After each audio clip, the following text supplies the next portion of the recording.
So we're doing another 1946 video. So this is going to be for the first week of February with ingredients that would have been like seasonally available at that time. Plus, I'm trying to clear out my pantry, so it started out looking like this.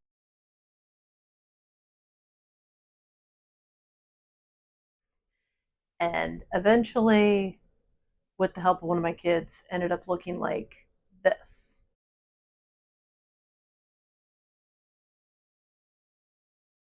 Uh, One of the things we did salvage, I'd totally forgotten about when we went to Del Grosso's to the Harvest Festival. We ended up getting some of this, and we need to use it. So this is actually their pepperoni flavored pizza sauce. It's actually based on one of their older recipes. They've been around, well, definitely before World War II, because they had to shut down the whole operation for World War II. But I'll look up to see when they first started making their spaghetti dinners. Anyway, so we got that for the Hamburg steak with the tomato sauce. I looked up the recipe. It just gave like a very generic recipe that looks like either hamburgers or Salisbury steak patties. And they had two varieties. Like you could make one big Hamburg steak on a pan, or you could make like little individual portions, which is what I'm going to do. So, and it's just basic. How many pounds are in here? I cannot tell. Oh, it's a pound of ground beef. Cauliflower. I asked Bob how he felt about creamed cauliflower. I don't think I've ever made it. I've had it other places and I've never been too really into it. We either have it with cheese sauce or just with butter and salt, and I think that's what I'm going to do today. But we are making the savory potato cakes. Basically, boil the potatoes, mash them, and then mix them with egg and some seasoning. And the recipe says, I'll put that in here. All these recipes will be at the end of the video. So you mix eggs, seasonings, and then you're supposed to dredge it in crumbs and deep fry it. I'm not doing that. We're just going to pan fry them. But anyway, you probably don't want to watch me peel potatoes. Oh, and at the end of the meal, along with rolls, butter, what else? Something else that I'm probably forgetting right now. And then cookies. And I did not feel like making cookies in the middle of trying to clear out my pantry and all the kitchen cabinets. Yes, we're doing spring cleaning in winter. But I looked up who was making cookies for grocery stores back in 1946, and this popped up. At the time, they were called Swanson's Baking Company. They started out with a whole line of like various kinds of oatmeal cookies and molasses cookies and frosted lemon. I couldn't get a clear answer on whether they were already making their raspberry thumbprints, but we're gonna have molasses cookies at the end of this meal. Anyway, probably don't want to watch me peel and start boiling potatoes, so we'll be back when more exciting things are happening. Okay, so the cauliflower is a last minute thing, but I'm gonna get it ready before I start making the hamburger patties. The potatoes have to start first before anything else, simply because we have to make mashed potatoes and then form them into mashed potato cakes, the savory potato cakes. When I was going through the recipe, I was kind of struck by how familiar it all sounded. And then I realized these savory potato cakes, we still eat them to this day. It's just most of us buy them in the frozen aisle. They're the smile potatoes. That's really all they are. Just instead of having to make them ourselves, we just go to the frozen section and pick up some smile potatoes.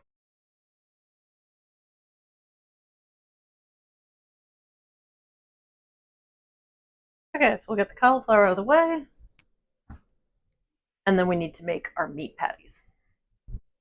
Just realize I have cauliflower crumbs all over the place.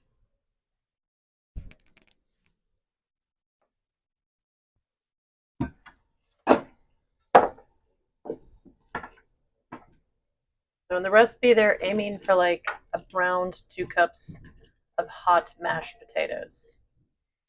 And I think that that's going to be about 2 cups.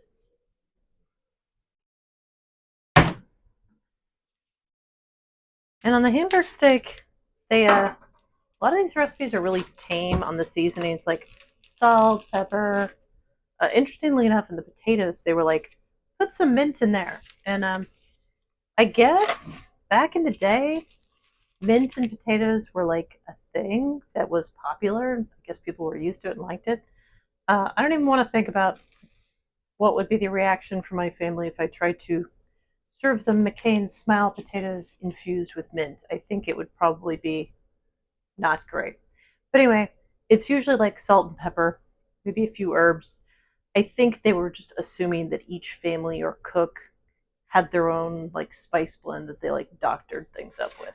That's what I'm guessing. Either that or everybody was really, really into bland food.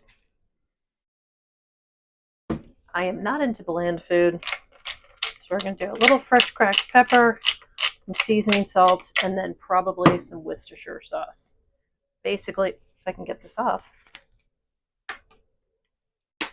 basically the same thing I would use if I was making hamburger patties or Salisbury steak. And I think that they were really, really committed to the whole like meat, potatoes, the trimmings with this meal because they actually said like, "Hey, serve some cranberry sauce with it." And I was like, "Really?" But then I thought about it a little bit. You know, you've got the potatoes, um, got the meat. So I suppose this works. I didn't have actual plain cranberry sauce, but we have this lingonberry and cranberry fruit spread that I think is from Aldi's. So this will just have to do. All right, this is, yes, Worcestershire sauce. And if it grosses you out to watch people mix hamburger patties with their hands, there's going to be a brief episode of that. So if you're triggered by that, I'm sorry. But I'm a nurse and I wear latex gloves at work, and it's the last thing I want to do in the comfort of my own home. And besides, I washed my hands. Maybe. Just kidding. I did wash my hands. All right. So basically, the drill, I think, if I recall correctly from the recipe, was you season the meat, form it into patties, put it in a pan, pour tomato sauce over, and bake it. So this is actually one of those meals where, I don't exactly know how long it's going to take to make the savory potato cakes, but all the rest of the stuff is not really heavy on the prep time. So this might be like a, I don't know, 45-minute dinner if I'm gauging this correctly. And okay, half, and then half again. I think we're each going to get like a quarter pound of. Oh no, I know what I forgot. I forgot to grease the pan.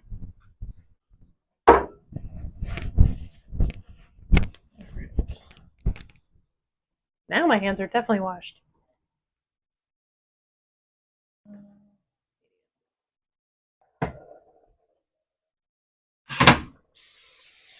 Ham did not exist in 1946, so that part of the recipe is inauthentic.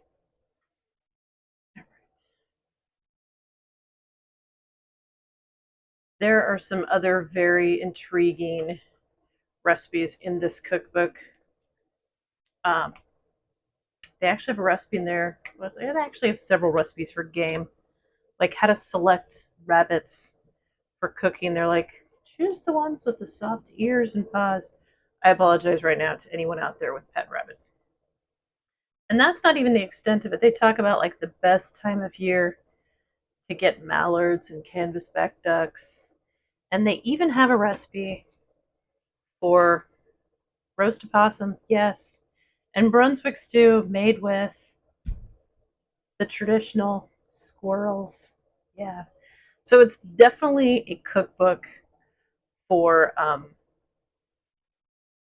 guess, all the housewives out there in the late 30s and early 40s. It's like, this was a world in which you did not call a pest control service uh, if you had things eating your garbage or eating your garden. Instead, you gave a little varmint rifle to your kid or kids.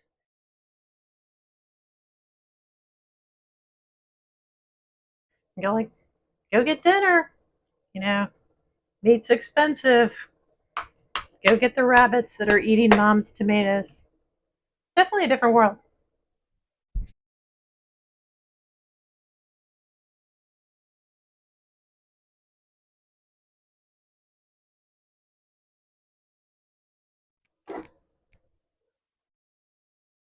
I guess it's actually not that inauthentic to have a jar of tomato sauce instead of making it by hand because um, in February you wouldn't have fresh tomatoes to make sauce with. You could make it out of canned tomatoes, or this might just be something you yourself put up at the height of summer when all the tomato plants were absolutely in overdrive. And if you've ever had a garden, you know exactly what that's like. Do you remember one very memorable summer in which we had so many tomatoes? I literally had 3 dish pans full of tomatoes, ripe ones, all over my kitchen, and that was just that day's haul. And that went on for 3 weeks, I think. And every evening I spent, just canning tomatoes, and that was just life. So, all right, back when the potatoes are done. Okay, so the meat's in the oven. Potatoes are one is sticking to. There we go. And at this point, they need. Do I add butter? Yes, there's some butter that has to go in here. And eventually, an egg as soon as this cools down enough because I have to handle and shape the patties as well. What else? Salt and pepper, I think.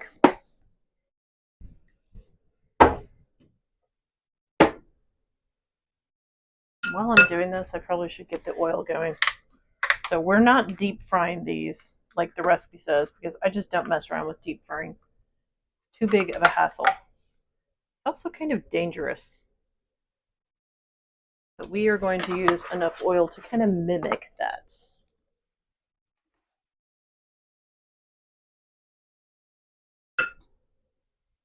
And there's no thickener or anything indicated in making the potato mixture for the potato cakes. So I don't know how well they're supposed to hold together. I'm guessing that the egg is supposed to function as a binder. Or maybe potatoes just bind better than I thought. I don't think I've ever made these before. I think the closest I've ever come is like potato pancakes. And those are pretty forgiving as well.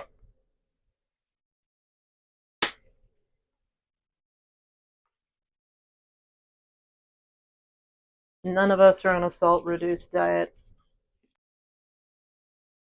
Oh, yeah, maybe I should turn the heat on. Duh. And these potatoes are a mixture of russets, because that's what I had left, and Yukon Gold, because that's what we got today when we were shopping. And I don't know that I can really thoughtfully speak to which one is better, because in my experience, Yukon Golds tend to do a little bit better as far as roasting and making just plain boiled potatoes, whereas russets are kind of the one that I like for baked potatoes. But, potatoes are potatoes. It's not like you can't sub them out. And for those of you who are wondering, I used to have a potato masher. I don't anymore. This is one of the few occasions where I kind of wish I still did. All right, these might actually be cool enough to add the egg now. Let's turn the cauliflower on while we're at it.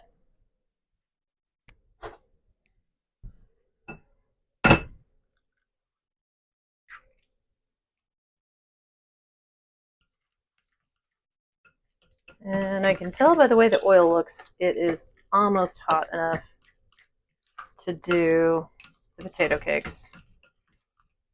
I used to know a clever little trick for dropping a cube of bread in there to see what the temperature of the oil is, but I forget how that works.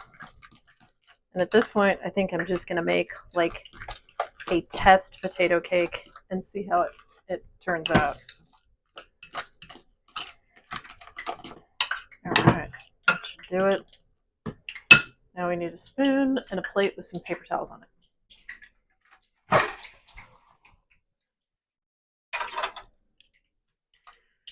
All right, let's do a test one. And for those wondering, I have found using the 2-spoon method works better if you pre-oil your spoons like that, just by dipping them in.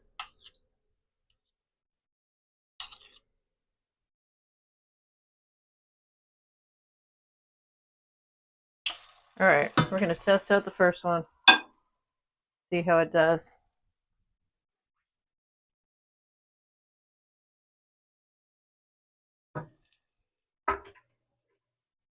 Actually, looks like it might be the right temperature.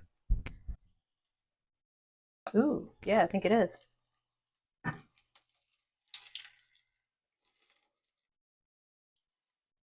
Yep, maybe a little less hot.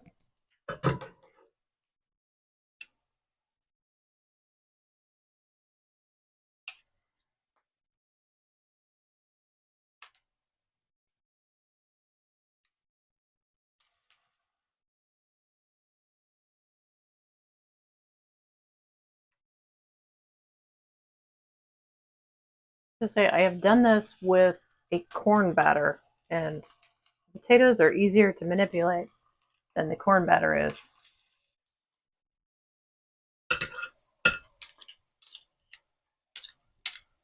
All right, let's see how the test one came out.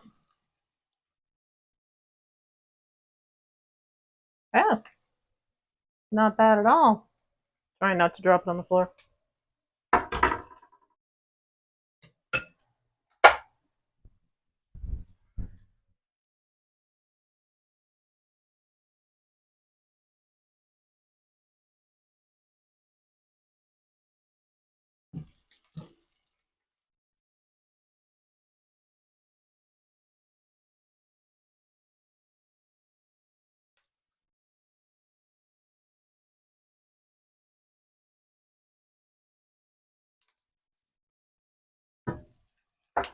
This is definitely not a diet food, for real. Except it actually kind of was, because they were so rich, you kind of were forced to stop after 3 for me, and 4 for most of the rest of the family. One kid tapped out after only 2 of these. And now I'm sitting here thinking deep fat frying might actually be what I'm doing, just doing it in a pan. This is definitely not something you can take your eyes off even for a second. So it's a good thing that all the other stuff does not require any last minute babysitting. There's really no way you could do this and attend to anything else. Luckily, the Hamburg steaks don't take any babysitting.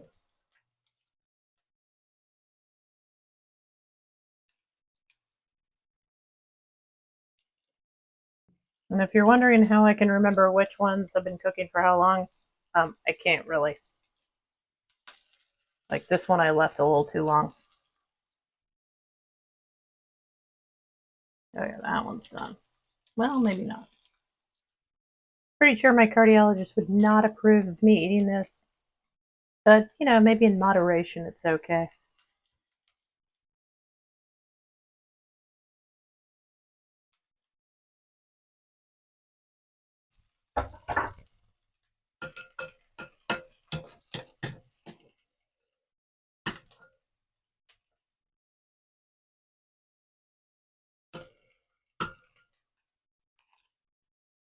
Yeah, that one's going to be too big if I make it like that. All right.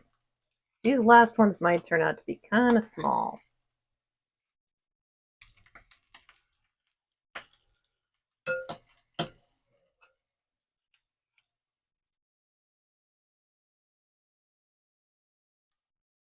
And that's it. If I make these again, and I might, they were good. I think I'll do them in the air fryer because they turned out to be too rich.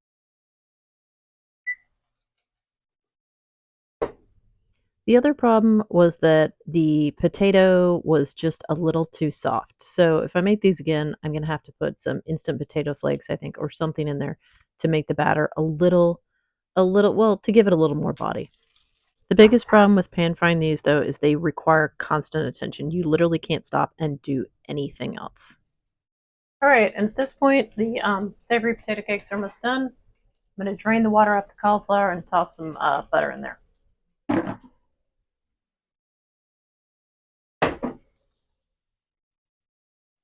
Part of me feels bad about eating something that is so obviously fried, but then again, I mean, like most restaurant food is way worse for you than this. Just you never see it and you never actually do the cooking, so you're like, oh yeah, I'm sure it's fine. Just vegetables. How bad can it be? Well, anyone who's ever been in a professional kitchen knows exactly how bad it can get. All right, back after a little bit of cleanup. Okay, so I think it all came together in about 45 minutes, which is not bad. Um, so the hamburger steak, the savory potato cakes, and the cauliflower. This is going to be kind of a beige meal, but especially with like the rolls and butter. I guess the pop of color is the tomato sauce and the cranberry. So time to dish up. Still photos will be at the end of the video.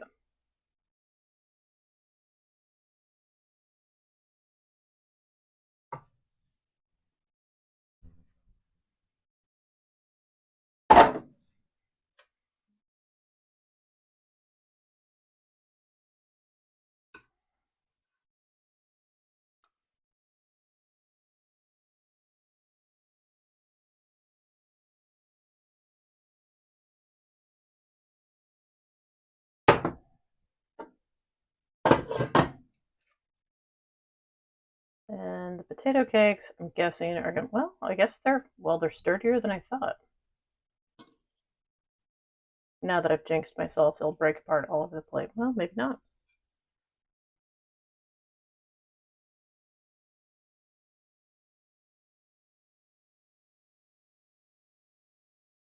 All right, and let's get a roll.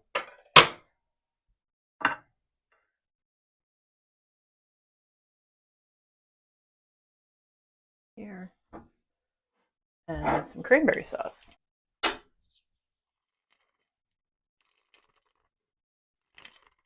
There we go.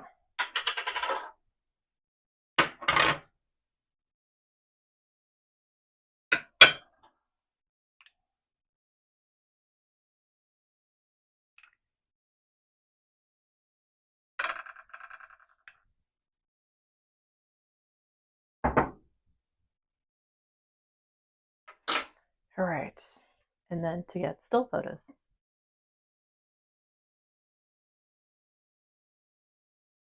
Future editing me.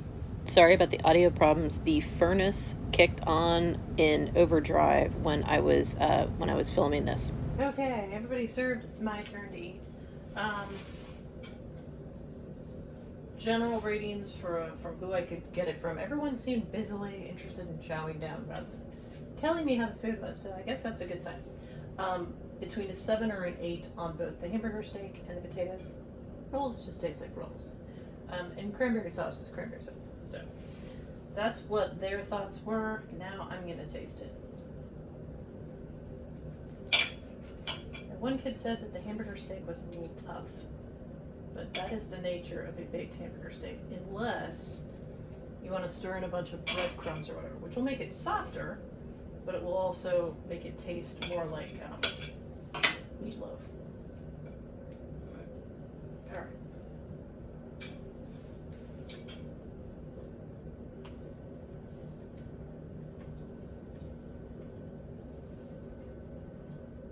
I'm glad I used the pepperoni flavored sauce because other than that, it just tastes like a hamburger patty.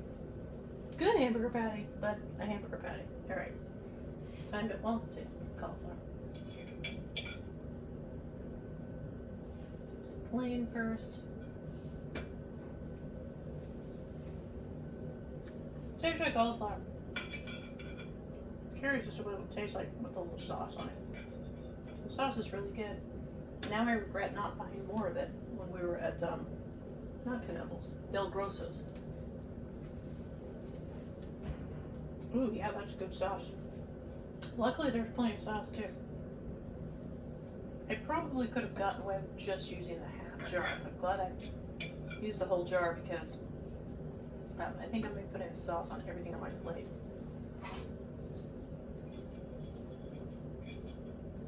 And apparently the potato cakes are extremely tender. It was just potato and egg, so. Oh, that's not bad. That's basically like if you took seasoned mashed potatoes and fried them, which is exactly what I did. Try them with the sauce too. I'm kind of wondering what you're supposed to eat the cranberry sauce with. Maybe just the roll.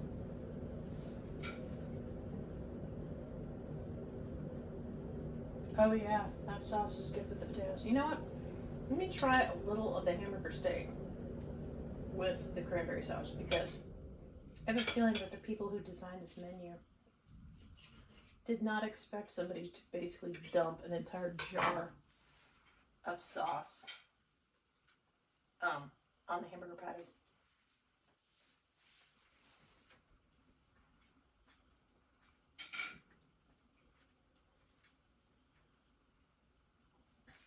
In the absence of tomato sauce, I could see the cranberry sauce being quite welcome. Let's see if it's any good on the potatoes.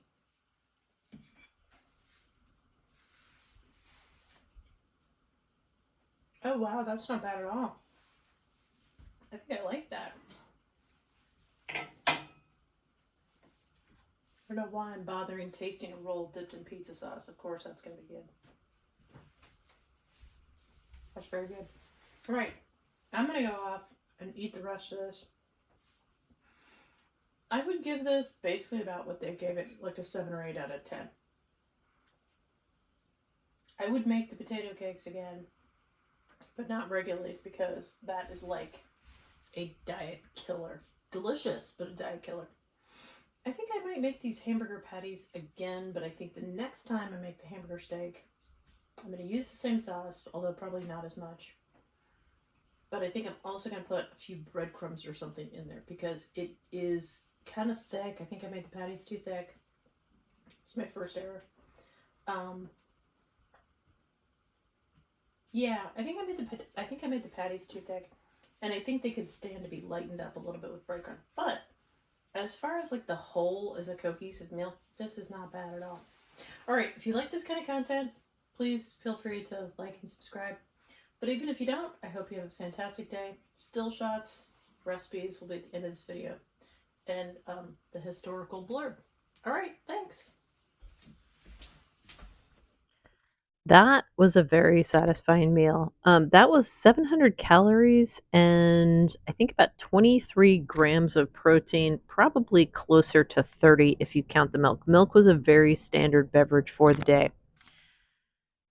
Would I make this again? Yeah, I think I would actually. It's been a while since I made hamburger patties with the tomato sauce, but this was quite good. But it really does depend on a highly seasoned tomato sauce. So if you use a plain one, it's not going to be very exciting. The croquettes, I would make the croquettes again, but I think next time I'm going to thicken up the potato batter more and probably do them in the air fryer. Otherwise, they're just too rich. Other than that, 5 hours later, nobody's hungry, so I think we're going to have the cookies tomorrow. I'll tack in a picture of them. Anyway, if you're interested in the recipes, they are here. Thank you for watching, and well, the pictures of the cookie and the history blurb will be after this.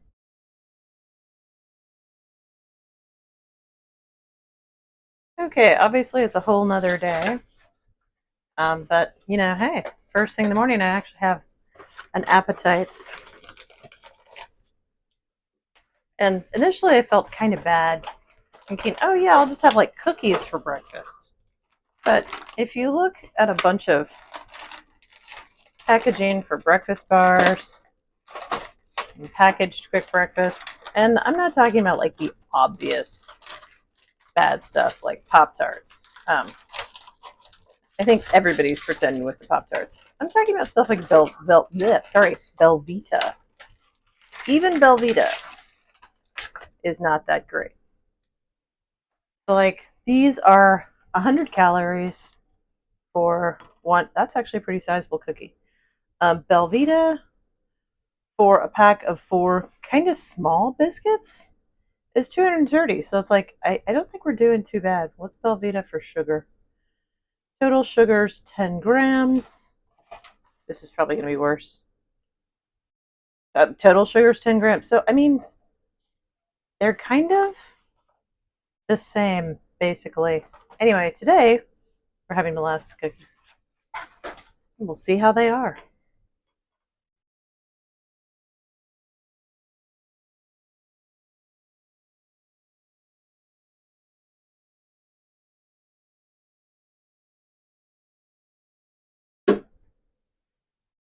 I gotta say, I'm pleasantly surprised. I also need to be out the door in about 10 minutes, so I'm going to take this and go and eat my breakfast on the road. But yeah, I think I would actually buy these again. This is not bad. I already had some yogurt, so it's not like this is my entire breakfast. But 100 calories for a sizable cookie is not bad, and it's actually exactly how I remember it from my childhood because I used to eat these and the raspberry thumbprints all the time. So we'll probably do that in another menu video. But that's about it. And I guess we'll move on to the still photos and the history bit. All right, thanks for watching.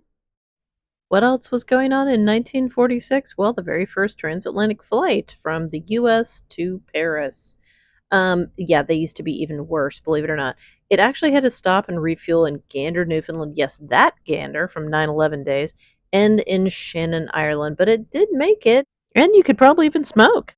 Thank you for watching this video. I'm really enjoying doing this 1946 cooking menus video.